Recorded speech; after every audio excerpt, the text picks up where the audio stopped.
मुजफ्फरपुर पहुंचे मंत्री शाहनवाज हुसैन ने यूपी चुनाव में 300 के पार सीट लाने का दावा किया। इस समाचार के प्रायोजक हैं नीलकमल एक्सक्लूसिव शोरूम, नाम ही पहचान है, एक बार अवश्य पधारे। प्रदेश के उद्योग मंत्री शाहनवाज हुसैन शनिवार की शाम मारीपुर स्थित सर्किट हाउस पहुंचे। इस दौरान भाजपा के जिलाध्यक्ष सहित अन्य कार्यकर्ताओं ने उन्हें पुष्प गुच्छ देकर स्वागत किया। वहीं संवाददाता सम्मेलन को संबोधित करते हुए उद्योग मंत्री ने कहा कि बिहार में 2025 तक नीतीश सरकार के कामों को जनता याद करेगी। उद्योग में इथेनॉल पर काम तेजी से हो रहा है। अब लेदर और टेक्सटाइल्स उद्योग पर काम शुरू होगा। इथेनॉल में तो कामयाबी पा गए, टेक्सटाइल और लेदर इंडस्ट्री पे भी जोर दे रहे हैं। गति शक्ति में प्रधानमंत्री जी ने बहुत से संदेश दिए हैं। उसमें 1000 एकड़ जगह चाहिए मैत्रेय पार्क के लिए, टेक्सटाइल पार्क के लिए। वो जमीन भी पूरे बिहार में तलाशी जा रही है। गति शक्ति की 2000 एकड़ का एक और पार्क केंद्र देने को तैयार है।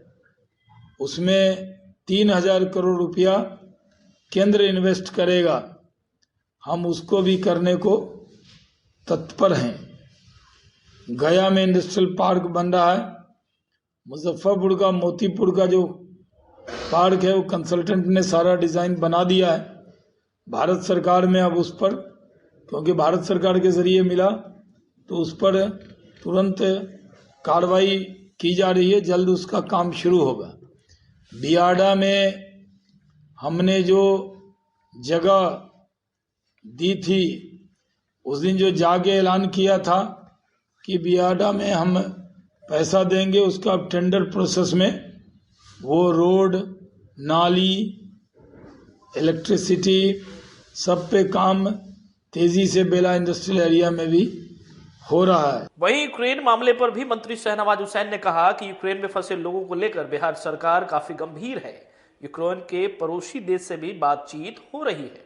सभी फंसे हुए छात्रों को लाने की प्रक्रिया शुरू कर दी गई है। जल्द ही सभी स्वदेश लौटेंगे। यूक्रेन में फंसे हुए हैं जो देश के बच्चे, उनको लाने के लिए पूरा इंतजाम किया जा रहा है। बगल के जो देश हैं, रोमानिया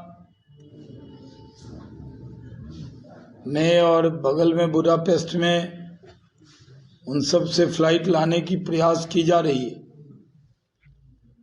बिहार सरकार भी उस पर ध्यान दे रही है। उद्योग मंत्री ने यूपी चुनाव पर कहा कि यूपी में इस बार भाजपा 300 के पार जाएगी। नरेंद्र मोदी और योगी को लेकर लोगों में काफी उत्साह है।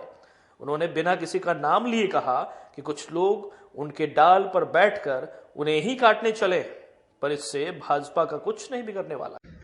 भारत का संविधान हर भारतीय को मौलिक अधिकार देता है, फंडामेंटल राइट्स हैं, और जो संविधान में अधिकार मिलता है उसको किसी धर्म का हो, किसी जाति का हो, अगड़ा हो, पिछड़ा हो, दलित हो, महादलित हो, किसी सब हिंदू हो, मुस्लिम हो, सिख हो, ईसाई हो, पारसी हो, यहूदी हो, जो भी भारतीय हैं उनको भारत के संविधान ने अधिकार दिया है, और वो अधिकार चाहकर भी छीना नहीं जा सकता किसी का भी। इसलिए इस पर ज्यादा निश्चिंतता रहनी चाहिए। बाला साहब ठाकरे जी ने भी जो कहा था एक बार, उस संदर्भ अलग था। उन्होंने कहा था ये सब जो सोकल्ड सेक्युलर पार्टियां हैं, ये मुस्लिम समाज से सिर्फ वोट के लिए प्यार करती है।